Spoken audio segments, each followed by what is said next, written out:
Ahora, ¿sabes? Yo les voy a contar un cuento de Johá que le agradaba mucho a mi marido. Johá era atrasado e já sabes coisas atrasado, primitivi, era primitivi, e morava in un casal pedrido e ela baixava la città para mercar cosicas e un dia baixou e vido in una vetrina un espejo. Él no había visto nunca espejo en su vida. Se miró, dijo, ¿quién será este hombre? Parece a mi padre. Dijo, entró, dijo, ¿cuál es esto? Le dijeron, un espejo. ¿Puedo mercarlo? Seguro. Lo mercó, se lo metió debajo del brazo y se subió a su casal hasta la Musandara, ahí arriba, y lo metió allá.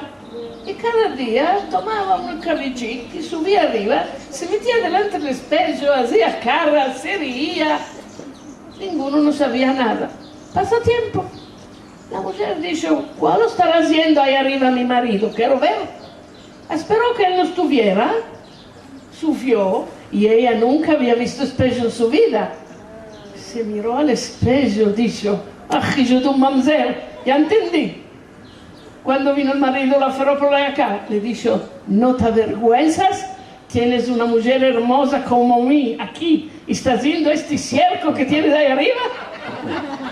Ahora, cuando los dos empezaron a pelearse y a jalarse, los vecinos llamaron a un policía. Y el policía era de aquel lugar, no había nunca visto espejos. Se miró al espejo y dijo, si ya tenías policía, que nos llamaste a mí.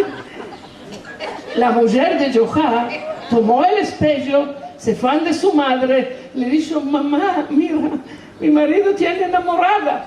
Le dijo, madre, dame ver.